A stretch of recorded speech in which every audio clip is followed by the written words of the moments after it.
എങ്ങനെ വായിച്ചോണ്ടിരുന്ന ബാൻഡാ ഇപ്പൊ അതാ കൊല്ലം കൊല്ലം തോക്കുക വഴിപാട് പോലെ. ഇന്നാ മോന്തിക്കോ നിന്റെ അണ്ണാക്കിലോട്ട് ഒരു കുത്തു തരൂ. ഇനി 2 കിലോ പോർക്കറത്തി മിണിങ്ങിട്ടിരിക്കോ. പണ്ടാറം തോറ്റ് തുന്നപാടി വന്നിരിക്കുവോ.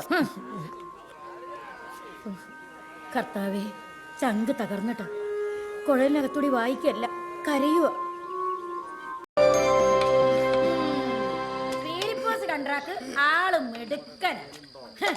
ഈ കരയിൽ ഒറ്റ കുഞ്ഞറിയാതെ അക്കരെ പള്ളി കൊണ്ടുപോയി പെണ്ണിന്റെ ഉറപ്പിക്കൽ അങ്ങ് നടത്തിയത്.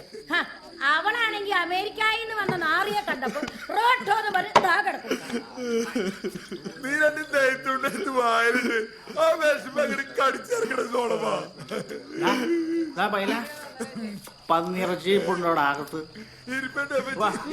അകത്ത് വട്ടയെ കാണും.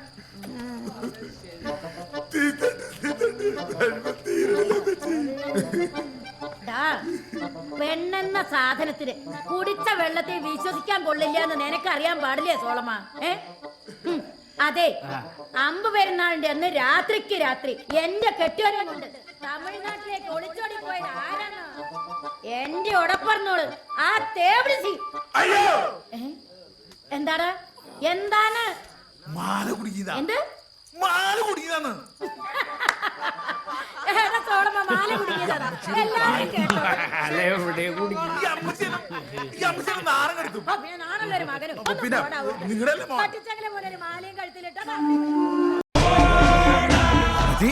പരിപാടി തുടങ്ങാറായി. എങ്ങനെയുണ്ട് എന്റെ യൂണിഫോം? കലക്കിയിട്ടുണ്ട്. ഞാനേ ഒരു കാര്യം ചോദിക്കട്ടെ. ഈ യൂണിഫോം ഒക്കെ ഇട്ടപ്പോ ഞാൻ അമ്മച്ചിനെക്കാളും പോക്കും പത്രാസൊക്കെ കൂടിയില്ലേ? ഞാനിപ്പോ അമ്മച്ചിനെ വിളിക്കുക.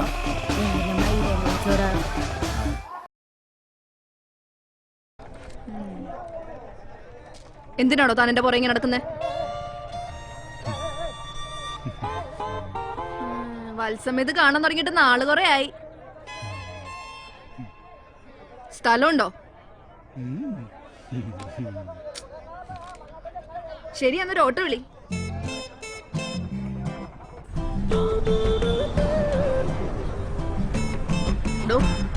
ഉടുപ്പൊക്കെ ഉണ്ടോ?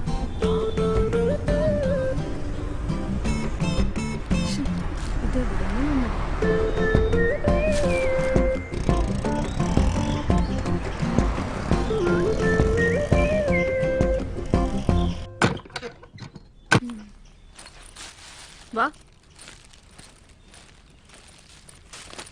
ഇവിടെ ഇത്രയും സൗകര്യമൊക്കെ ഉള്ളൂ.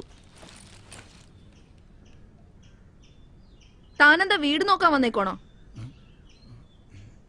പിന്നെ കാര്യം കഴിയുമ്പം കാണാൻ വീണ വർത്താനം പറയാൻ നിൽക്കരുത്. 500 രൂപ വേണം, ഉടുപ്പിന്റെ പൈസ വേറെ.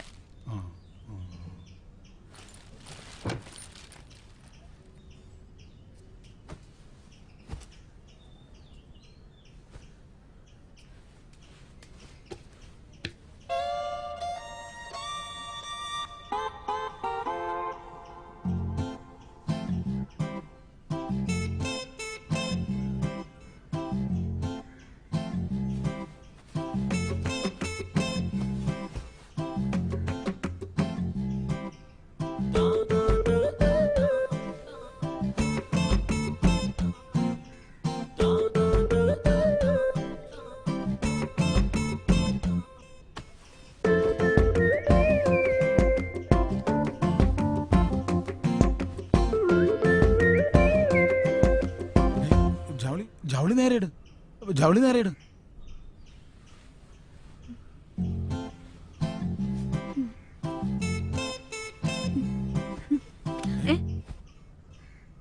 ഞാൻ ഇതിനല്ല വന്നത്.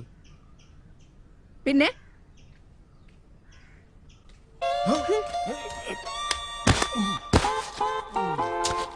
പ്രേമം.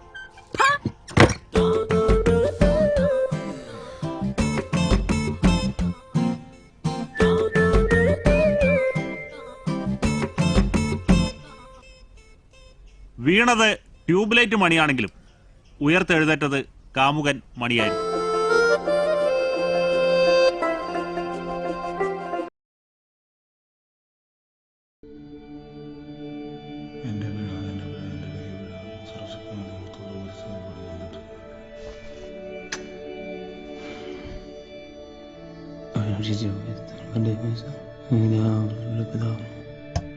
ആ കുറച്ച് കാലയച്ച ഞാൻ കുമ്പസാരിച്ചിട്ട് മനസ്സിന്റെ അകത്ത് ഒരു ജാതി വ്യസന. ഈ ചെയ്തത് പാപാണോ പുണ്യാണോ ഒന്നും അറിയില്ലല്ലോ. എനിക്ക് എന്റെ അപ്പന്റെ ക്യാരക്ടറാണ്, നന്നായിട്ട് ബെടായി വിടും. അപ്പൊ നീ എത്ര നാളെ കുമ്പസാരിച്ചിട്ടെന്ന് പറഞ്ഞേ? ഒരു 5-8 ആഴ്ചയാ? അല്ല മാസ? അല്ല പിന്നെ ഒരു 5-8 വർഷായച്ച. അപ്പൊ പിന്നെ നീ ഒന്നും കുമ്പസാരിക്കേണ്ട ആവശ്യമില്ലല്ലോടാ. അല്ല ഇങ്ങനെ പരത്തി കുമ്പസാരിച്ചിട്ട്. എന്നാ നീ പരത്ത്. പിന്നെ എനിക്ക് പെൺകുട്ടികളുടെ വായിൽ നോക്കാന്ന് വെച്ചാ ഭയങ്കര ഹരാണേ. പിന്നെ കുമ്പസാരിക്കുമ്പോ ഇതൊക്കെ പറയാലല്ലോ അച്ഛാ. പിന്നെ അതൊക്കെ പറയാം, തുറന്നു പറയാം. ജീവിക്കാൻ വേണ്ടിട്ട് അല്ലറ ചില്ലറ നമ്പറുകളൊക്കെ ഇറക്കാറുണ്ട്. ഇപ്പൊ പലരുടെ അടുത്തും പൈസ കടം വാങ്ങിച്ചിട്ട് നൈസായിട്ടാ മുങ്ങും. നൈസായിട്ട്. എന്റെ പേരിലൊരു 10-30 പെറ്റി കേസെങ്കിലും കാണും. 30? പക്ഷെ അതൊക്കെ പല സ്റ്റേഷനിലായിട്ടാ. പല സ്റ്റേഷനിലായിട്ടാ. കാര്യങ്ങൾ ഇങ്ങനെയൊക്കെയാണെങ്കിലും ഈ അടുത്തിടയ്ക്ക് ഇടണൊക്കെ മുള്ളും കൊണ്ട് പണികളാ വെച്ചു. 3 കേസിലാണ് ഇപ്പൊ ഈ അടുത്തിടയ്ക്ക് പിടിച്ചത്. ഒന്ന് നമ്മുടെ കപ്പളങ്ങോട്ട് അമ്പലത്തിന്റെ ഭണ്ഡാരം. അമ്പലത്തിന്റെ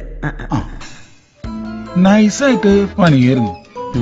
ഞാൻ മാത്രല്ല കേട്ടാ, നമ്മുടെ ചെക്കൻ ഗീവർഗി ഉണ്ടായിരുന്നു കൂടെ. അതാരണ്ടത്? എന്റെ അസിസ്റ്റന്റ് അച്ഛാ. നിന്റെ അസിസ്റ്റന്റ്?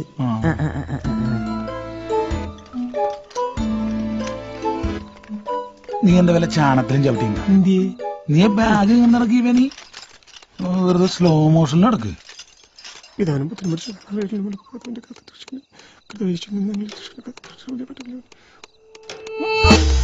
മാറ്റേട്ടാ സ്തുതി.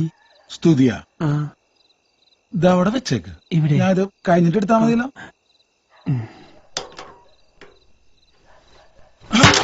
നീ ആ തുണി അങ്ങോട്ട് വിളിച്ചിട്ടാ. നിന്റെ ഗേൾഫ്രണ്ട് മേഴ്സിക്കുട്ടി എന്താ അഫ്ഗാനിസ്ഥാനിൽ പറഞ്ഞേ? ഒരു 4 മാസം കൂടി കഴിഞ്ഞ മാറ്റേട്ടാ. അവിടെ ഇഷ്ടം പോലെ അടിപൊളി പെൺകുട്ടികളുണ്ടാവൂലടാ. അതിപ്പോ ഇവിടെ അങ്ങനെ തന്നെയല്ലേ മാറ്റേട്ടാ. മാറ്റേട്ടനെ പ്രേമിക്കാൻ പറ്റുമല്ലോ അവിടെ ഉണ്ടാവൂടാ. ഈ മോന്തം വെച്ചിട്ടാ മാറ്റേട്ടാ.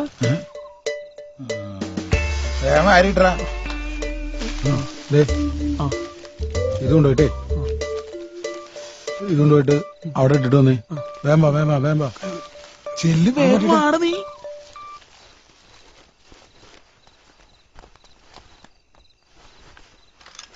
മാറ്റേട്ടാ ഓടിക്കോ, മാറ്റേട്ടാ ഓടിക്കോ, മാറ്റേട്ടാ ഓടിക്കോ.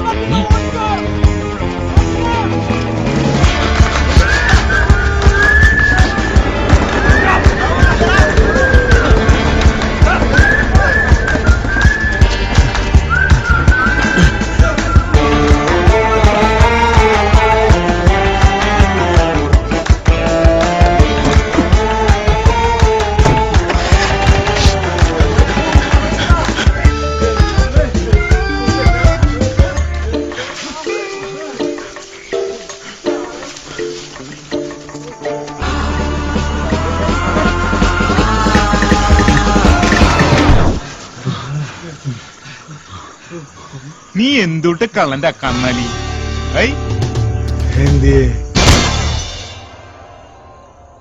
അപ്പൊ നീ ആത്മാർത്ഥമായിട്ട് മണ്ടനാണല്ലേ? ഏയ് അല്ലട്ടാ.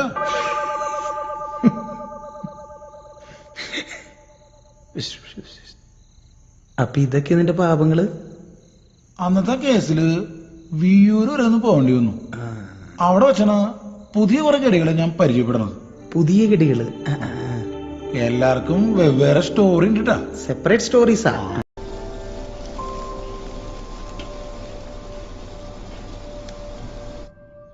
ഒരു ഉണ്ണിയപ്പം തന്നെ അവനെന്ത്ര വിഷമിക്കണേന്നേ. അല്ലെങ്കിൽ തന്നെ എല്ലായിടത്തും ഉണ്ടല്ലോ ഇത്. ആരത്? ഒന്നടങ്ങ് മാഷ പറയട്ടെ. മാഷ ഇത് കൂടെ പൊളിച്ചില്ലേ ഞാൻ? മാഷേ അല്ലച്ച പറഞ്ഞുകൊണ്ടിരിക്കാണല്ലോ. പറ, ആരത്? അവനാണ് അച്ഛാ നമ്മുടെ നായകൻ.